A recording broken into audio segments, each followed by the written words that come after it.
Hey guys, Philip Liebel here with Primitive Wilderness Survival, and today we're going to do a penetration test with a short Cherokee style bow. So this is a short Cherokee bow. It's pulling about 50 pounds at 20 inches, and we're going to shoot 6 different types of arrows through an actual deer and see how they compare. Alright, so I'm going to bring you guys in close so we can get a look at these arrows. The first one is going to be just a traditional trade point.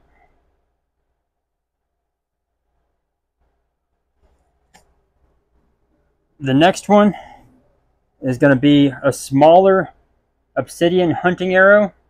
So this is about the size I used to hunt with. Now the next one is going to be the same thing, the exact same size point, same material, everything. The only difference is it doesn't have a really smooth transition. So you can see there, that transition is not quite as smooth as this other one. And this is pretty common, for beginners, first time making arrows. It doesn't look terrible, but just that little bitty hump there can really change the way these arrows penetrate. So I see a lot of students make their first arrows this way in my classes, and we really kind of harp on making sure that transition is good. So we'll see how those compare. But the next one is going to be a really large obsidian hunting point, and you can see there that really smooth transition, but this is a really large point, probably about the size of an atlatl dart. And then we're going to have a bison rib bone point. So this came from the first bison I killed with a stone point, and again making sure that transition is good. And our last one is going to be a little gar scale. So this is a scale from a gar that was killed with primitive bows in one of our bow fishing videos. You can go back and watch that. But we're going to see how this thing compares to the rest of them. So let's go ahead and get some weights on these and see the different weights and all of that, so that you guys have a kind of an idea of what we're getting into, and then we're going to start shooting. All right, so before we attach these to the arrows that we're going to shoot at this deer, I want to go ahead and weigh these and see how much they weigh by themselves. So we'll start with this trade point with a 4-shaft attached to it.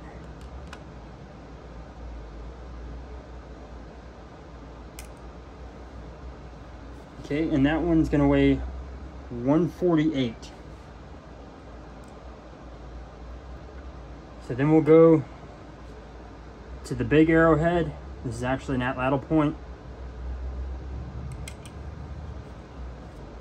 And that one is 133.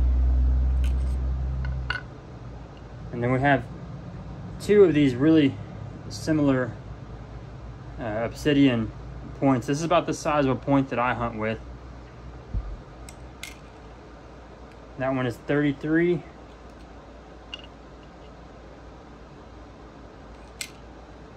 And that one is also 33, 32.5. So they are almost exactly the same. And then we have a bone point made from bison rib. And that thing is only 18 grains. And then we have this gar scale. Came from a gar that I shot with the primitive bow. And that one is only 10 grains.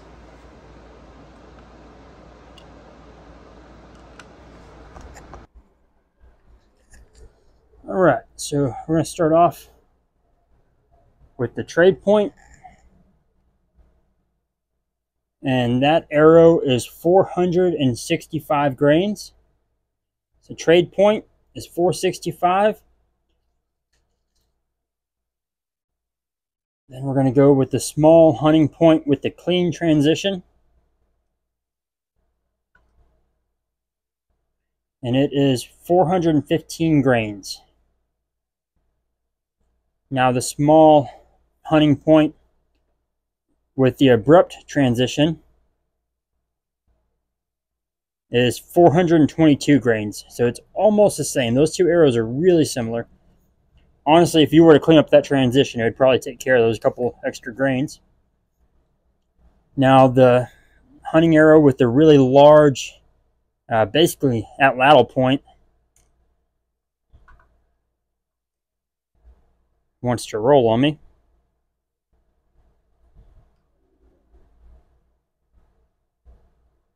It is 541 grains. It's a little heavier arrow. And now our arrow with the bison bone. This is a little bit longer arrow, so it's probably going to be heavy. It is 542 grains. And the arrow with the gar scale is 382 grains. So that is going to affect penetration a little bit. We'll see how those stack up. All right, guys, so I've got the deer set up about 8 or 10 yards away from me here. I'm going to shoot all these arrows into it, and we're going to see how it goes. Now, this is a really small deer, so hopefully I don't miss. And we're going to start with the trade point.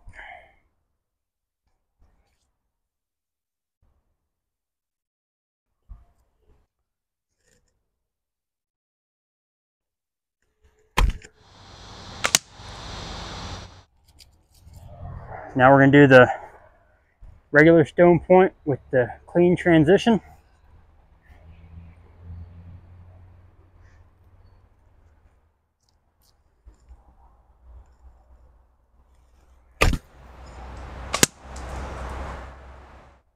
I think I saw the point go flying past the deer.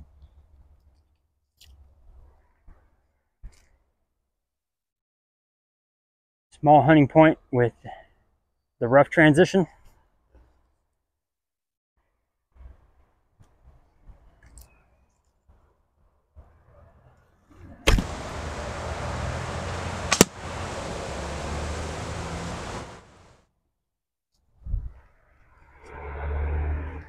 The atlatl point.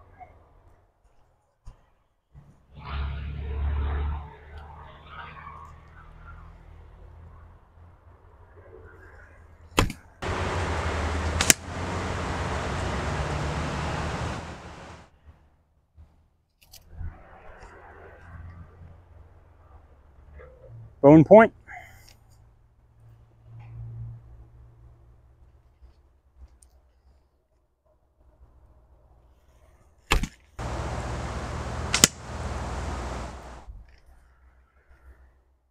And the gar point.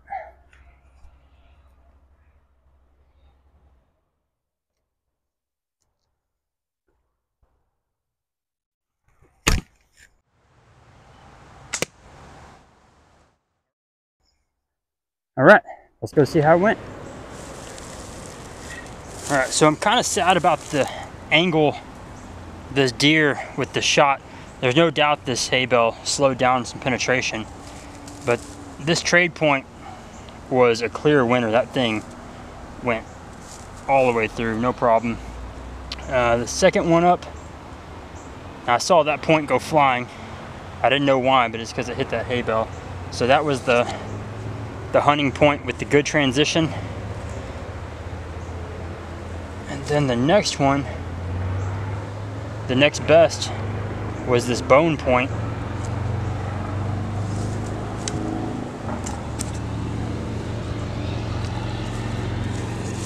So trade point did the best. Small hunting point with good transition. Then the bone point. And then it looks like the atlatl point was the next best. Now, of course, these two lower shots hit the hay bale, so that probably didn't help any.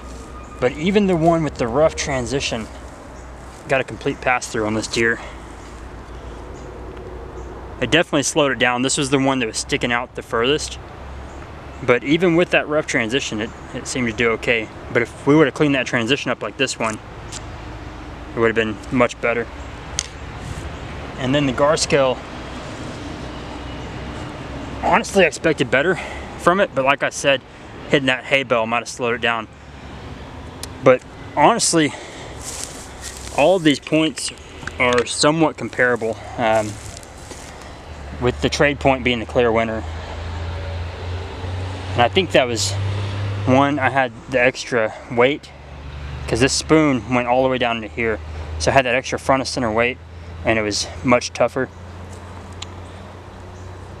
But the real surprise here was the lack of difference between the hunting point with the good transition, the hunting point with the rough transition, and the atlatl point. They all worked just fine.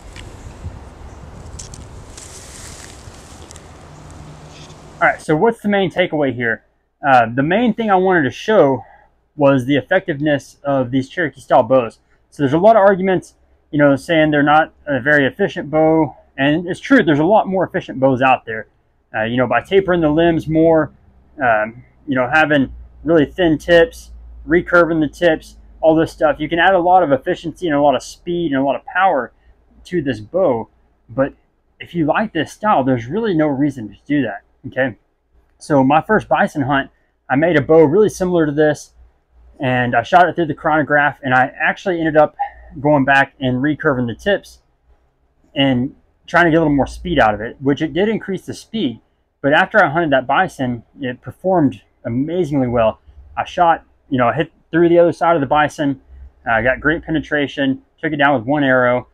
But after doing that, I was really happy with my first bison kill, but I was kind of disappointed because I wanted to get it with a Cherokee style bow. That's really what started this whole thing, was my interest in Cherokee heritage. So my second bison hunt, I actually killed it with this bow, despite it being 10 pounds lighter than the previous bow and not having the recurved tips. This bow performed just fine. Okay, so you can see from this penetration test, all of these arrows, even the ones that aren't very good arrows, you know, without good transitions, went through the other side of the deer. So a 50-pound Cherokee style bow will take down anything in North America. The thing that I was really surprised with, honestly, was the penetration I got with the hunting point without the good transition. Now, it's not a terrible transition. You could have a lot worse, but it wasn't a really nice streamlined transition like I normally go for. So I was kind of surprised I got the penetration I did with that. Obviously, it wasn't quite as good as the one that had the better transition.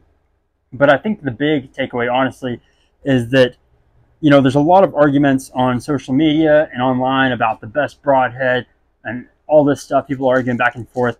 And I think as long as your point is streamlined, so it has a nice sharp tip, a streamlined point, and a smooth transition, and you have a decent performing bow, and your arrows are tuned to your bow, you'll be just fine.